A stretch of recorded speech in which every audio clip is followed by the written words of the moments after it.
All right, guys. Well, we have a very amazing guest today. He was actually a defensive lineman at SMU.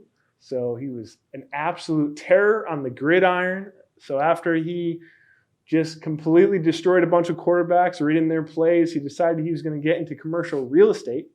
And his first stop was Stream Realty, which before he left there, at the time at least, he brought in three of the 10 largest tenant representation deals.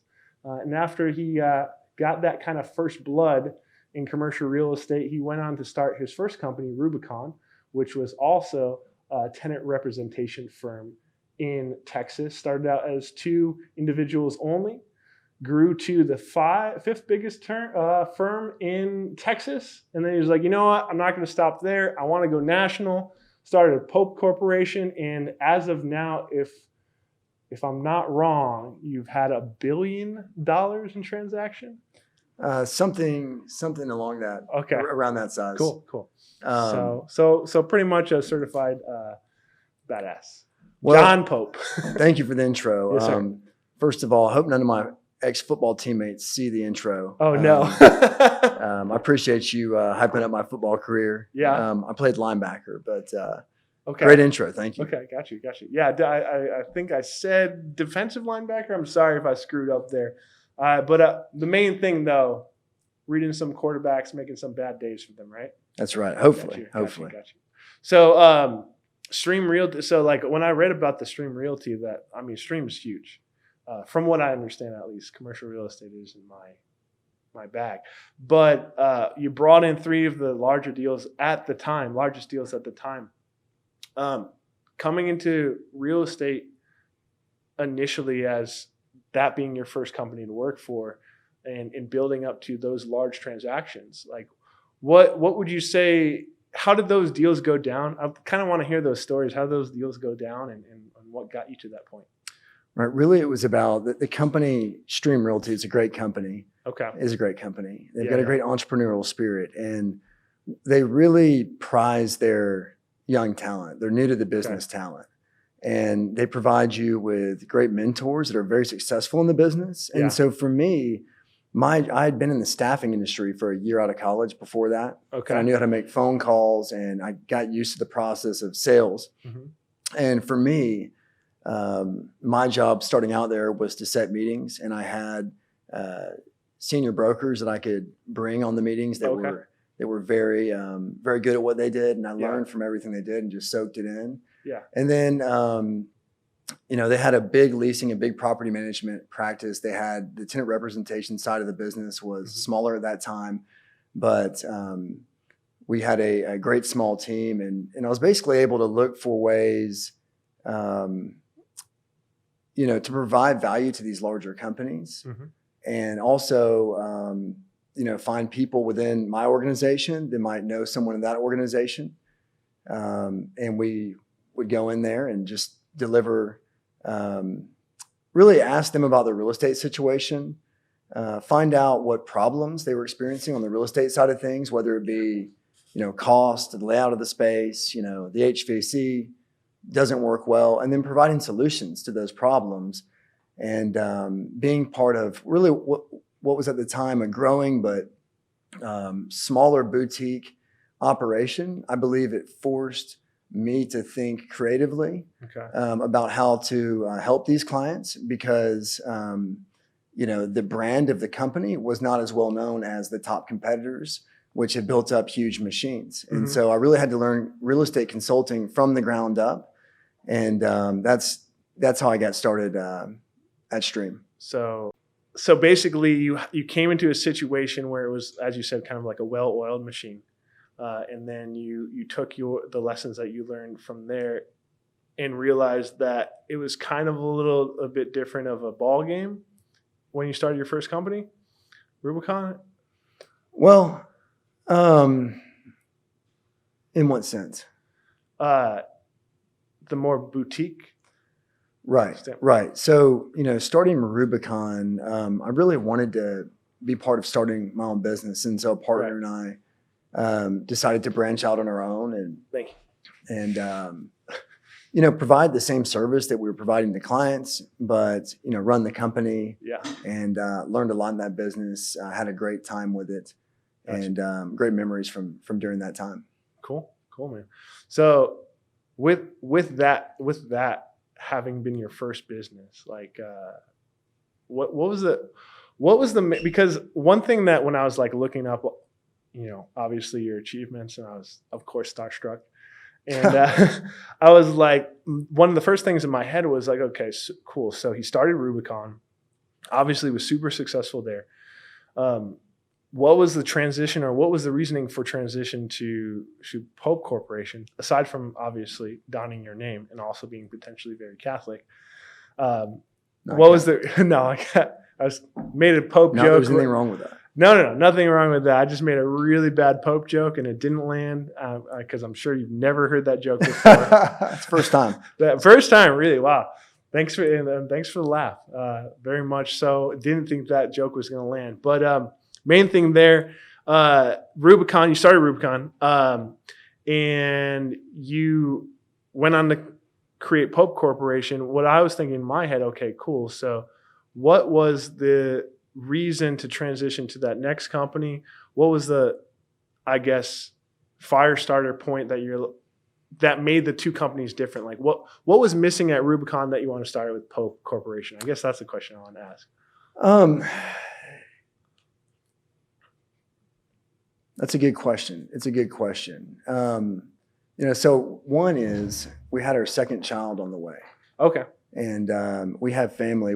I lived in Dallas with Rubicon, and we had family here in Houston. And so I really wanted the kids I've got two kids, a boy and a girl. Okay. And I really wanted them to have some roots in the city. And I'd always liked coming to visit Houston. I really love the city and its people. And I felt there was a great business opportunity down here. Where was Rubicon before? Dallas. Okay. Gotcha. Dallas. Okay. So I spent 12 years in Dallas after, including SMU and working up there. Bigger fan of Houston, bigger fan of Dallas. I got to ask that question before I forget. Gosh, I live in Houston. I absolutely love Houston. The cultures are very different. I enjoyed living in Dallas. I really did. It's fun to go visit, but I love Houston. Love the culture.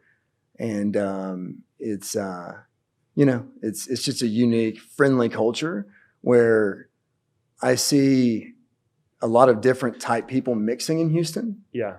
And getting along better than most major cities because we're the most diverse city in the country. So the diversity of our city and here in Houston is a huge strength. And I think what makes this city special and is the melting pot. And we have a lot of great food here as well. Yeah. Oh yeah. That's ridiculous. But to answer your question, starting Pope Corporation, I had other partners at Rubicon, great guys, great partners. I really, once I moved down to Houston and everyone else was in Dallas, there's a separation that happens. Right. And ultimately with Pope Corporation, I knew that I always do best in life when I'm very accountable, I found. Yeah. When I'm very accountable. And so with Pope Corporation, it was just me starting out. And so I know that if we sink, it's nobody's fault but mine. If we succeed, then I'm going to have to be the one that does that. And that gets me out of bed every day. So Rubicon, you started with a partner because we had 4 or 5 partners, something like that. And then it was just John. Right. All right. Right. And I saw on the site that so just to kind of pull it back then, sorry, because I'm getting more questions. But so basically it was mainly that you wanted to the change was due to family, of course. That situation, you wanted to come to Houston for that. And also you started out in a different environment where it was just you and you felt like that was going to push you to the next level. Am I getting that right? Yeah, more or less. It was, I like the idea of controlling my own destiny. Yeah. And as I've noticed with a lot of entrepreneurs. yeah. And really, if I have an idea or something that I want to execute on, a new strategy, a new investment into the company, then, I can do that. And I can fire the gun. No, I was saying you just fire the gun. Yeah. I can put, you got to put your money where your mouth is if you're going to run your own company and rely on your own, success or lack thereof. Right.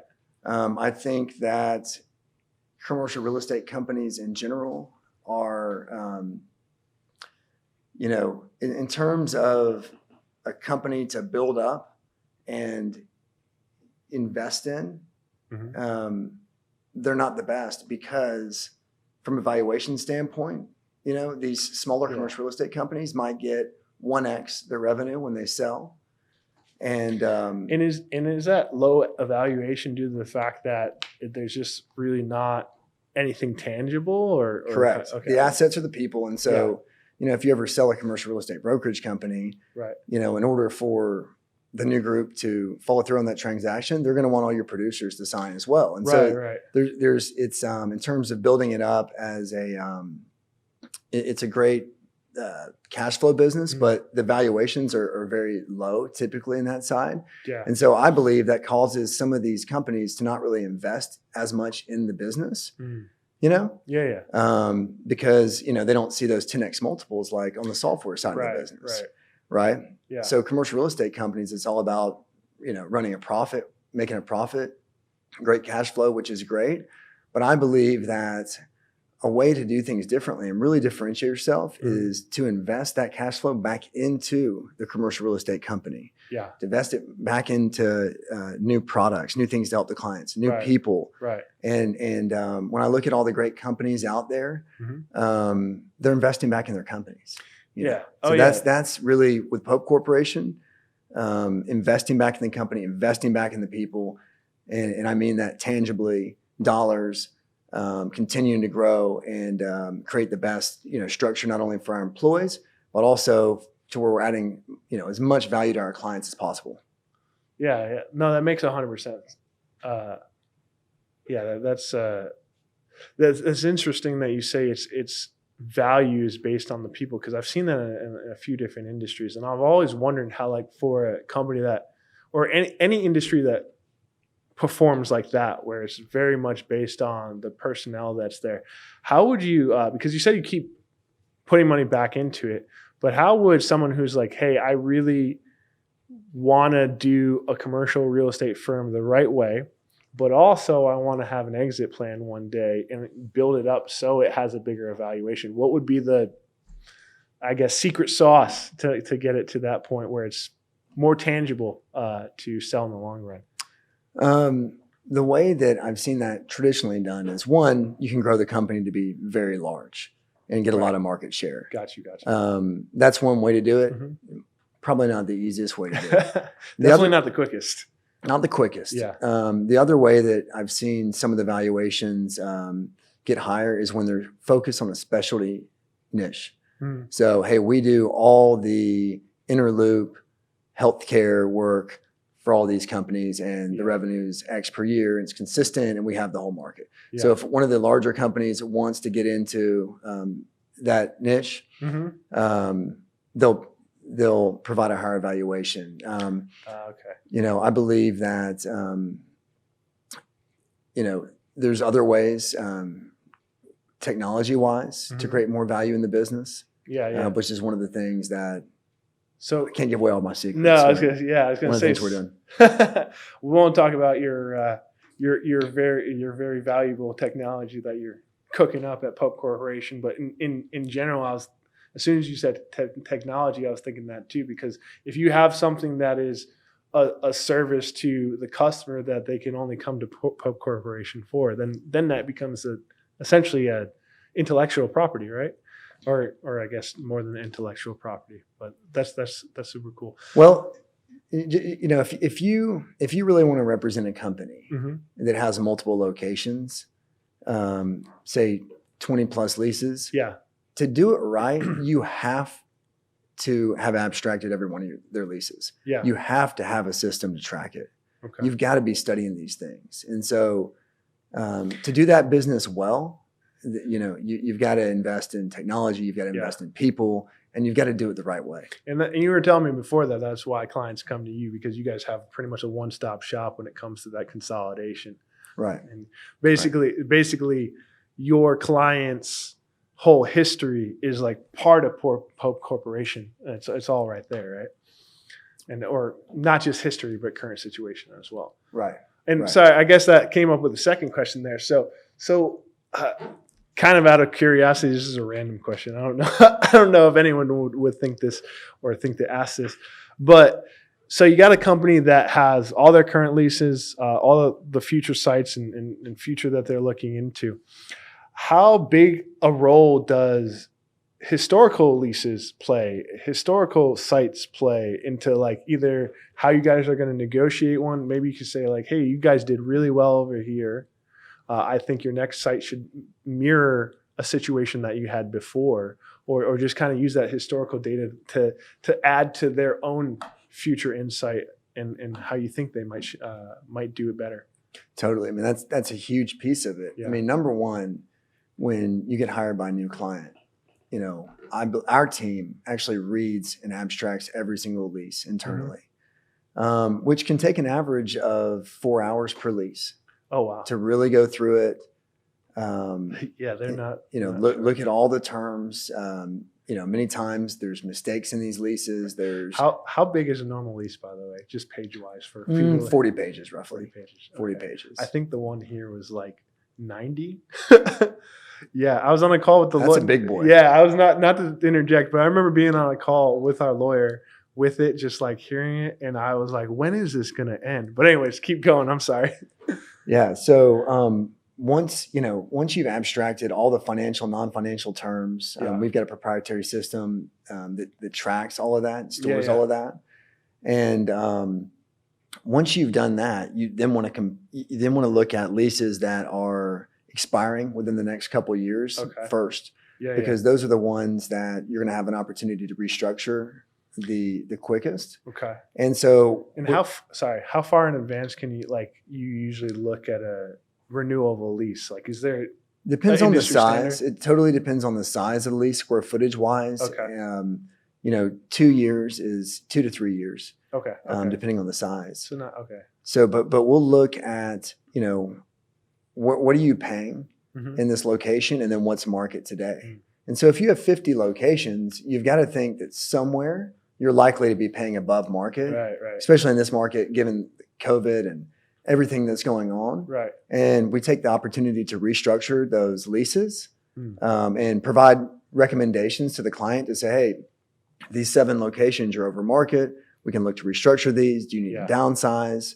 And then in terms of looking at their existing locations, if they're a healthcare group or more of kind of a retail healthcare group, we utilize softwares for some of our clients that will look at their existing customers and their existing locations, and then forecast out where they're likely to be successful and looking out at new real estate. And so that's something that we oversee as well. So you do to help with expansion plans.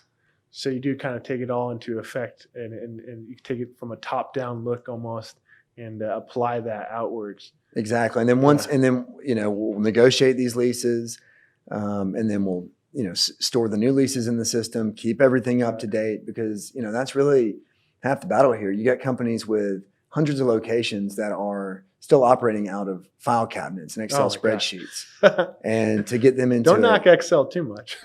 Excel is great, but when it comes to a real estate portfolio that has over 15 leases, these companies finding a lot of value in having an electronic way to track this and somebody to oversee it.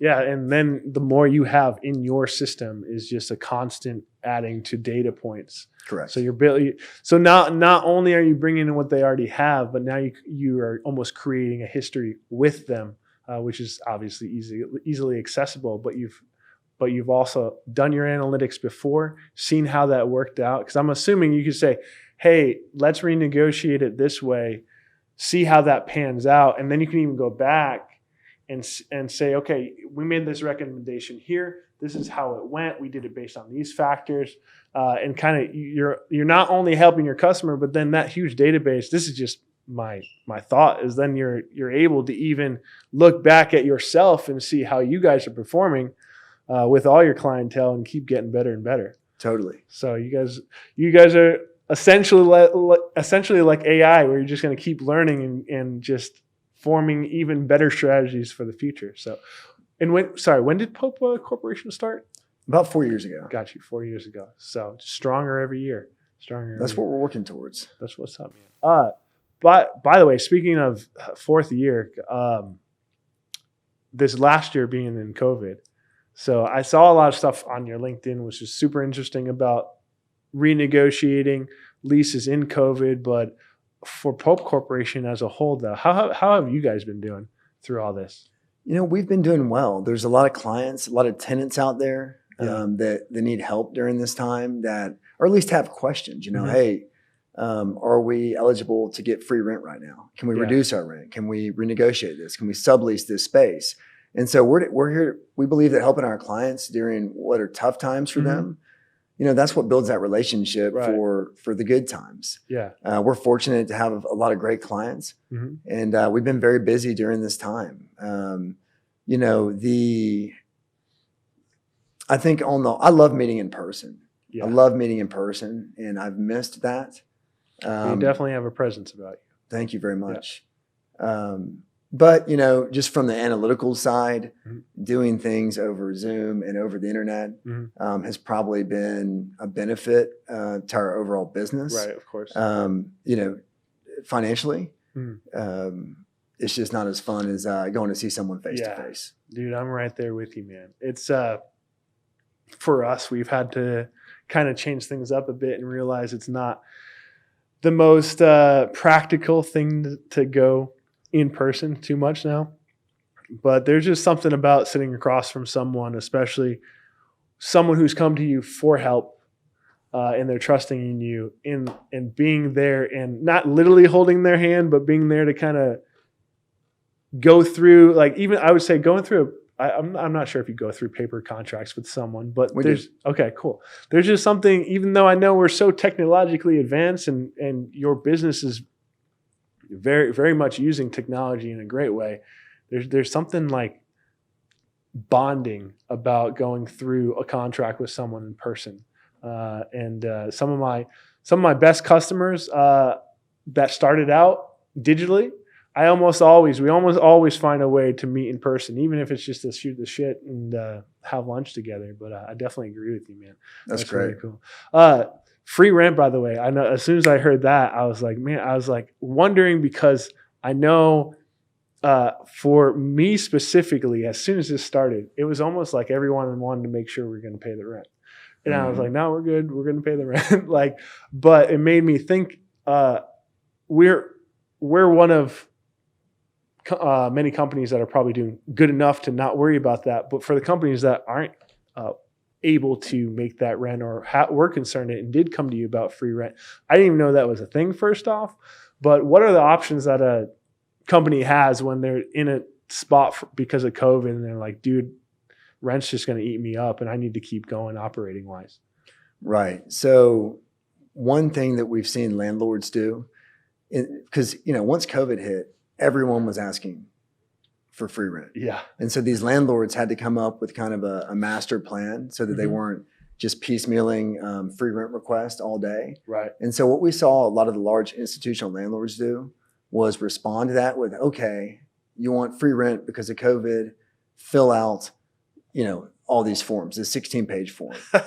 Have your executives taken pay cuts during this time? What specific deals have you lost due to COVID? And most companies said, we're not sharing all that information. And the landlords, said, okay, well, if you don't want to fill it out, this is our process. Gotcha. So we saw a lot of that kind of on a. So they kind of filtered it to make sure the people who really needed it. Well, you had to really be willing to provide a lot of information and spend a lot of time working on it. Right. They also kind of during that time, everyone was working on their PPPs. And so that kind of, kicked the can down the road on, the landlord side of things. Yeah. We, in the office space sector has been paying rent on a much higher percentage than the retail sector. What do you mean by that? Office tenants within office buildings. Yeah. Nationally have paid their rent during COVID at a higher percentage. Oh, okay. During than this time. Tenants that are in retail centers during this time. Got you. The retail, as you know, a lot of office tenants can still make money Right. Without being in the office. Whereas, if you got a retail location, yeah, of course, especially brick and mortar. Yeah, brick and mortar. So a lot of landlords were willing to work and maybe give them free rent now for extending some lease term, or give them free rent now and then amortize it back into the rent once they can start paying again. Because, the landlords ultimately want these tenants to stay. And then we saw some larger companies, big credit tenants say, hey, send letters to all their landlords saying, hey, we need you to reduce rent by 50%. We're not paying this. Yeah. And, then it becomes kind of a, negotiation with the landlord because they're contractually obligated to pay that rent. Yeah. So that's what I was always curious about, because you have these tenants that, yes, they're obviously in a rough place, especially retail. However, the landlord has to pay, if they don't own the property outright, they have to pay the bank. Exactly. Right. So if they're not getting money, they can't pay the bank, and then the bank is going to obviously repossess the property. So like they're in a spot. What's their incentive to even provide free rent? Because that's, to me, I can't really wrap my head around it, because that's their only stream of income, right? That's the only way they're going to make money, and they also are on the chopping block for it. So in my view, it makes sense because you want these customers long term, but I can't grasp how they could do it economically. So I guess if there's an easy way you can explain how are landlords able to actually get this done, especially if let's say their portfolio is mostly retail. Like, how can they float it for that long? Right. I mean, a lot of these more entrepreneurial landlords of retail centers, a lot of these are going to go back to the bank. Yeah. Because of that situation. Why would they give free rent now? If they really feel that this is a stable tenant, we give you free rent now, you're going to be here to fulfill the rest of your lease term, but you really need, 3 months free right now. Right. They might make that rational decision to say, you know what, I get it. Let's give them this time. They're a good tenant, and we believe they will stay. That being said, I've talked to landlords with pretty large retail portfolios that say that one of them told me 65% of his tenants had paid rent, during this time, which, 45% is a huge percentage. Yeah. So, it's definitely an interesting situation. Yeah. I could see that. I mean, there's probably going to, as dark as this it is, there's definitely going to be a lot of deals, I'm assuming, coming out of this, though. There's probably going to be some situations, right, where you can, if you're looking to buy property, is that do you foresee it being that aggressively opportunistic, or is it just kind of blown up right now? Absolutely. I think it's definitely opportunistic. Okay. There's a whole lot of fear and uncertainty in the world right now. Yeah. And whenever there's fear and uncertainty out there, combined with everything that's going on right now with our economy, absolutely. Some people need to sell because they don't have as much money as they used to, and they need to get rid of their real estate. Right. Others, it's distressed.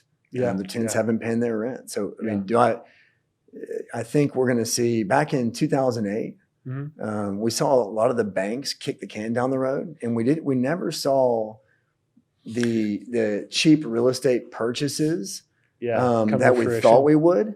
I think we're going to see a lot more this time around. Yeah, I was really wondering about that, because I remember you're saying back 2008 there was just so many foreclosures, but I feel like it was disproportionately not as good as you thought it would be. Right, the pricing didn't drop that much. Go ahead. People thought it was going to be like the 1980s. Yeah. Where you could pick up buildings for nickel on the dollar, but it just never got there. And I don't know that it'll get there today. But if you're out there, you've got dry capital, you're looking to, buy buildings the right way, buy them at the right time. Yeah. I think now's a great time to do that. Yeah. And there's a lot of groups out there that have that strategy. So obviously there's going to be opportunities in the space of buying. I think I saw that you talked a little bit about tenants also having an opportunity to really aggressively either renegotiate or tenants that were at the end of their lease. It's an absolute, not I would say buying frenzy, but it's one of the best times to get into a new lease, I would think, right? It really is. And so the first thing you have to ask yourself as the real estate decision maker, right. business owner, real estate director is, do we need office space? Right. Is it more beneficial? So don't just don't get it to get it. Huh? Well, there's so many people working from home now saying, hey, we can work from home, or, more profitable, or it's working well. Yeah. What we're seeing on the whole is that groups want to get back to the office. But if you've made the determination that you're a stable company, you believe you're going to be here long term, and it's more beneficial having office space to your business than the cost of that office space, then now is a great time to go out there and negotiate your lease. Yeah. There's a lot of uncertainty among the landlords. And, if you're a tenant that is ready to go right now, you're going to get a lot of attention, even if you're on the smaller side of things. If you're a couple thousand square feet, you might not have gotten the time of day before. Right now, they're treating you really well. Got you. So basically, what's that term? You're going to be the hot girl in the room or whatever. Got you.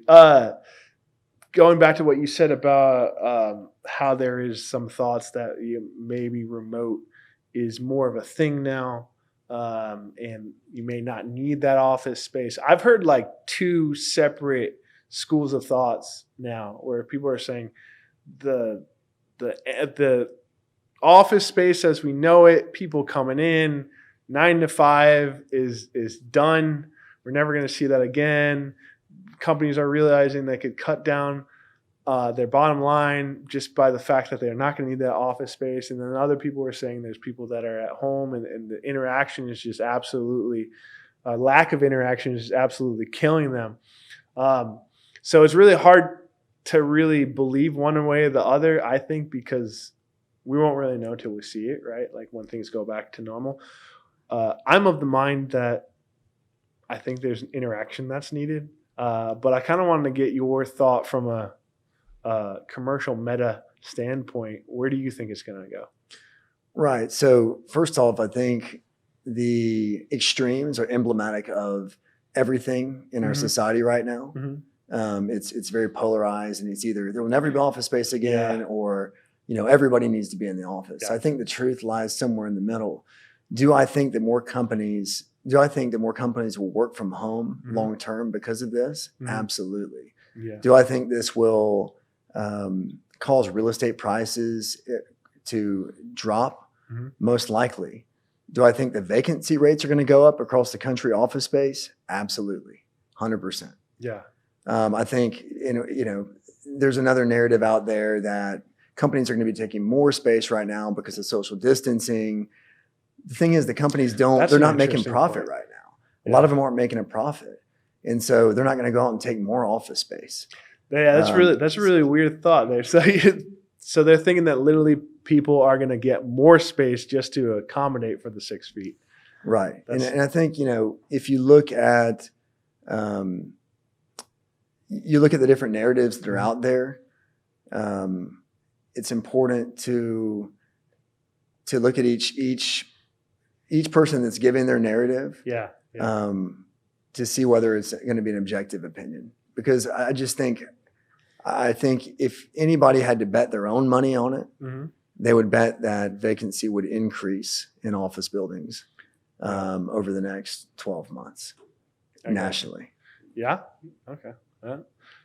I like that thought. I'm definitely on board there. Man, that's such a weird time that we live in, where it's almost like traditionally just like looking at where the industry might be from an analytical standpoint is more like of what sounds crazy or what sounds trendier based on what's going on right now. And I've seen that a lot recently. Aside from COVID, because you've been in commercial real estate for over a decade, Yeah. Okay, so you've seen a lot. So you've seen it at 2008 too.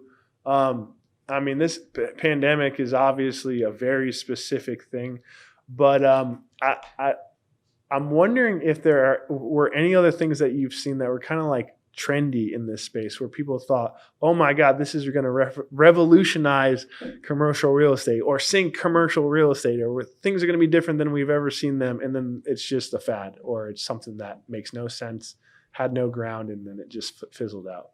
I'll touch on two examples. Okay. One would be the open office concept. Oh yeah. When I first got in the business, everyone was going totally open office. Yeah. And they did studies on the productivity of open offices compared to more of a private office environment. And they determined that open offices were not as productive. Yeah. And so you're seeing a shift away. You've seen a shift away from that. A lot of companies have gone to it, and now they're going back away from it. And it was the tech giants that started that, right? Right. They started it, and then a lot of other firms hopped on board, and that's really about cost. I mean, you can jam a lot more people in an open space. Right. The other thing that we're in the middle of to see how it shakes out is co-working. Co-working is been said to revolutionize the business. There's definitely a place for it. Even with social distancing, the interesting thing is that if companies have decided to shut down their office space because they're not making a profit or it doesn't make sense, they've gone into co-working, even in the midst of even in the midst of social distancing. So Gotcha. At the end of the day, for a lot of companies, it's about how do we keep the company going? What's the cost? Yeah. And that's why a lot of are going the co-working route right now. So you see that open concept kind of coming back to a more enclosed situation? You think that's going to die out? We see a mix of both. We rarely see just completely open concepts anymore. Yeah. Trading firms, Right. Some firms do have that preference. I've worked in it. I enjoyed it, but we just don't see it. We don't see it as much as we used to. I think people like their space for sure. That the WeWork situation, WeWork specifically though, I heard they're like, I mean, I didn't look too much into it, but they didn't seem like they were going to be very profitable for very long, or they just weren't going to work out. I think that's what I was reading. I don't want to quote that, but is that kind of true? I haven't studied the financial aspects of WeWork that much, but they got a huge valuation. They've shut down a bunch of locations. I've heard that they're doing much better than they were. And SoftBank has been really heavily funding that company. Okay. SoftBank heavily funded them. So they consolidated, closed locations during COVID, or just in general? In general. Okay. Yeah. I'm not an expert on it, but that's what I've read.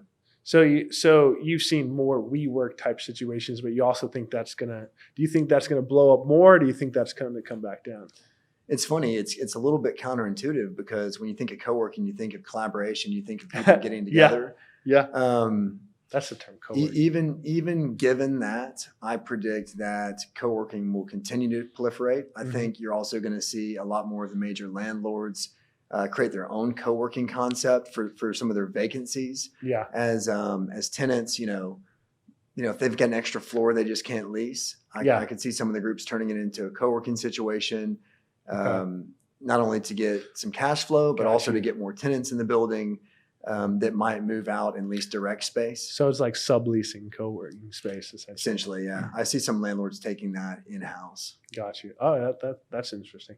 Is there, this is a random thought, liability in co-working spots? Because obviously you have one company, one location, they're going to have insurance that covers that entire location and their personnel there.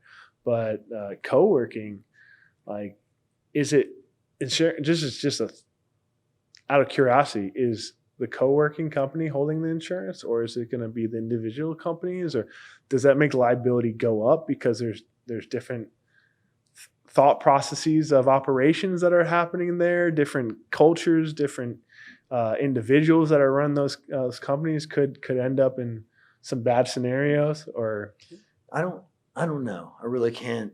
I can't speak to the insurance aspect of it. okay, It's a good question though. yeah, all right, I'm gonna have to have an insurance guy on for that question. Yeah, well, that's really cool that you touched on those two fads, because I was. It seems like everyone likes to have their 2 cents in, especially when things haven't really come to fruition yet. So it's really going to be interesting to see how things are going to work out for COVID. For your clients specifically that you've been working like through COVID, I know you said you've been giving them a lot of value to kind of help them through this. I'm sure you also have customers that are thriving too. Is that the case? We do. Okay. We do.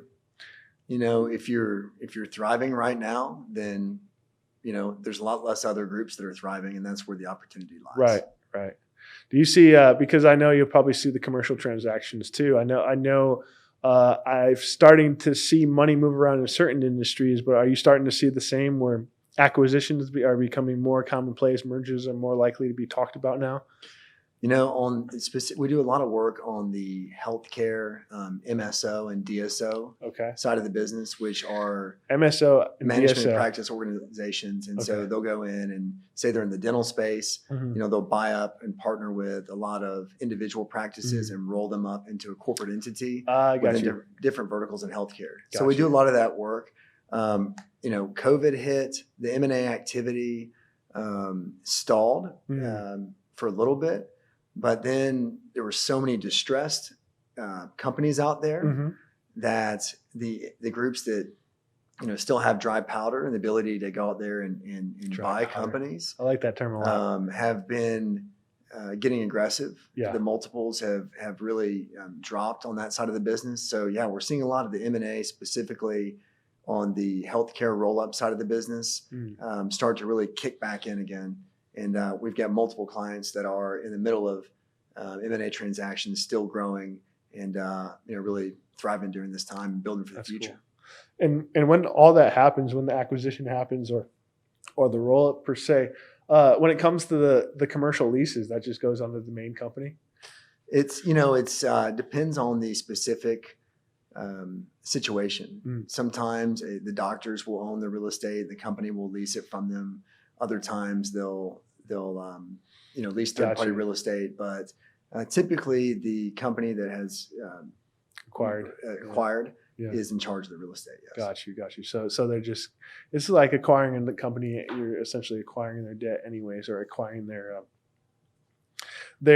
contracts as well. Okay, that's interesting. Right, and on the M&A side of the business, you know, what we try and do is if one of our clients is looking to potentially buy another company that has, you know, 7 locations, we can go through and do some of the due diligence on the leases, on the locations, to, you know, see what kind of liabilities there might be, or even, you know, opportunities on that side of the business while they're in the middle of that transaction. So not only are you looking out for their leases, but you're kind of helping them be the kind of the spyglass into the company they're looking to get on board, and just be like, yeah, even though they might be a solid company by themselves, but their debt and their debt requirements and leases might not be in the best situation. Has there ever been a time where an acquisition, or at least you've seen an acquisition was going to happen, but their actual real estate requirements or debts or leases or what have you made it like an absolute no-go, and they didn't see it beforehand? It's rare that you see real estate kill the deal, because the acquisition company is not focused on the real estate. They're focusing on their other metrics of the business. What multiple can they pay? How is this going to fold in their business? And what is that going to do to their valuation? And so a lot of times they don't really focus on the real estate until they're well underway into the transaction. Got you. And so really, more often than not, it's a set of eyes on really digging into what they're getting from a real estate standpoint at an earlier phase than a lot of them have traditionally done, which would be they pretty much make the acquisition and then it's, hey, when does this lease expire? What are we paying? It's just far down the list of things they're focused on during the acquisition process. Got you. So it just can't. It's very unlikely to really affect the overall acquisition or the overall outlook of the company. I can give you a specific example where it might, due to Stark laws on the healthcare side of things, the lease has to be a fair market value if it's owned by the doctor. So in a situation where the doctor says, hey, we own our own real estate, the new company buys them, they're going to lease from that doctor. It has to have comps to support the lease. It can't be higher than normal or lower than normal. Okay. And so that's a part of the process that has to take place just from a, so they can comply with the law. Got you. Regulatory standpoint. Oh, I got you. So that's going to become way more of an interest to them. Got you.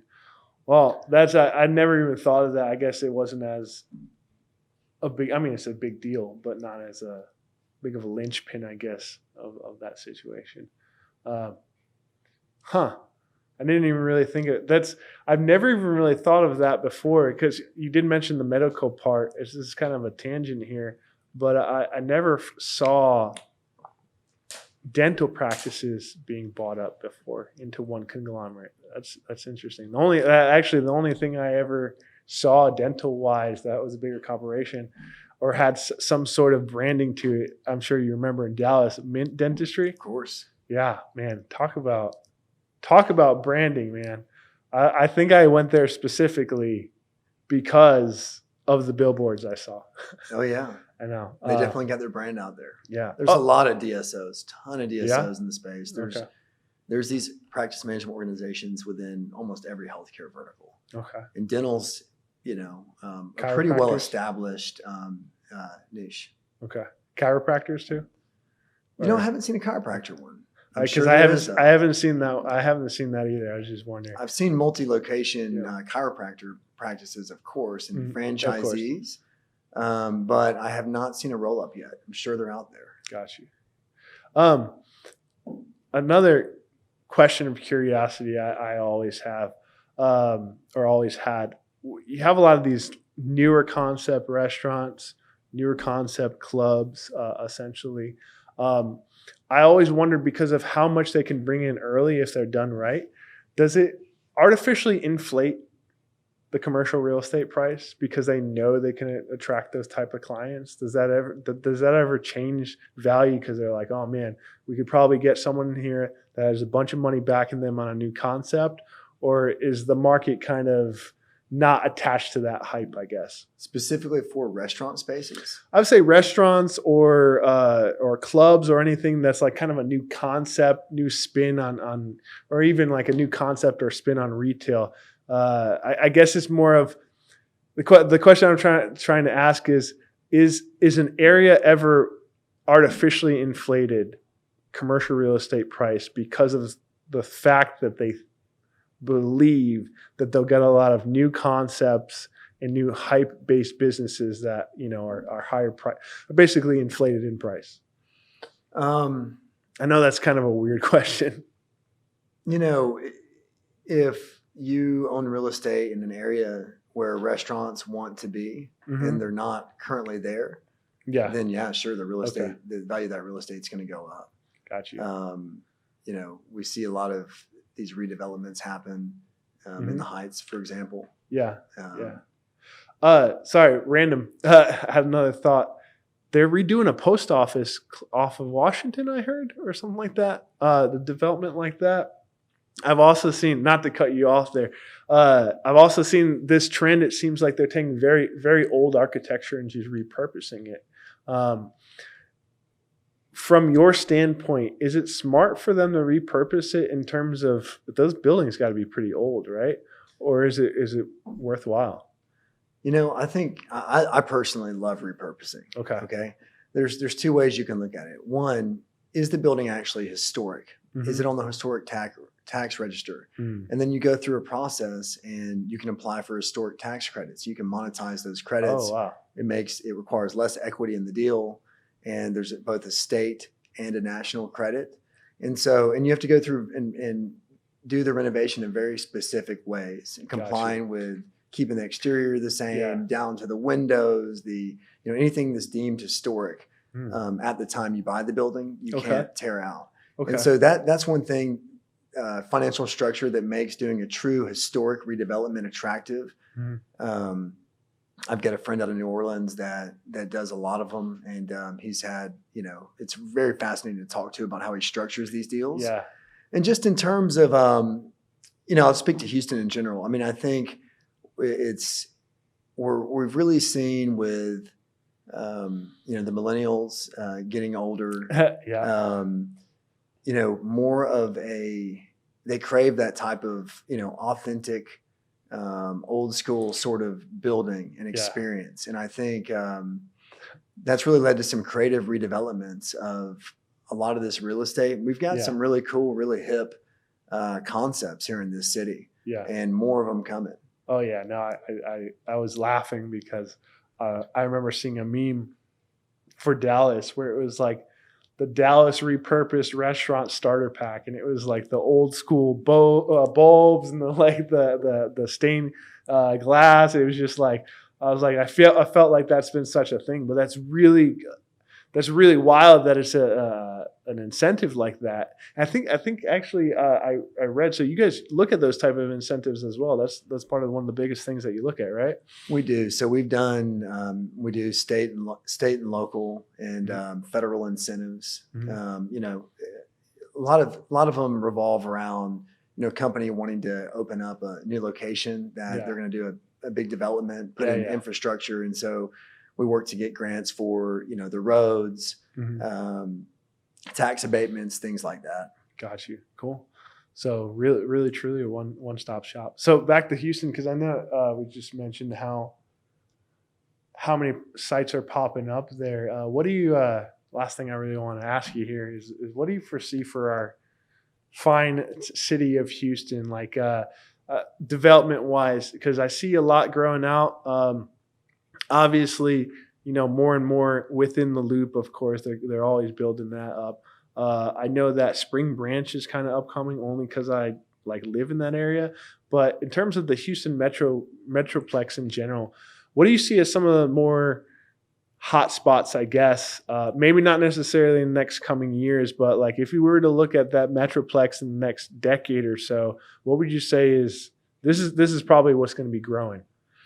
The east side of town. East side of town. Edo, the east side, the areas that are very industrial right now are going to be redeveloped. There's going to be a lot of apartments there, cool retail concepts, right there in the pure industrial side. A lot of the older buildings are being repurposed over there. And so if I had to pick one market that I think is going to really change and transform what it is over the next 10 years, that would be my pick. Okay, cool. So East Houston it is. Going up. Well, man, that was a lot. Thank you for really scratching my curiosities. I apologize slightly for that really cringe joke in the beginning. No, I appreciate you having me on. Yeah, man. Some really interesting stuff there. And so I have to dab up Pope Corporation again. So if you're looking for, of course, a lease, a building, or anything when it comes to commercial real estate, John is definitely your guy, man. He's gonna help you out as you already heard during this pandemic when people are just trying to pinch their dollars and quarters. He's been there for his clients in every way possible to help them through, regardless of any transactions that were going to happen. Make sure that he's a true ally, and give him another couple of decades. And the new technology that he's been using is really going to be becoming something where pretty much rivals some of the biggest commercial real estate firms, I feel. So thank you. Yeah. Hey, I'm excited to see where it goes. But anyways, thanks for coming by. As always, of course, if you're watching on YouTube, subscribe. I hate saying that, but I guess all the YouTubers say that, so it makes me feel kind of cool. And let us know in the comments below. If you have any questions at all for John, shoot me an email, whatever. He loves to talk about this, so I'm sure he would love to answer. So anyways, guys, until next time, have a good one.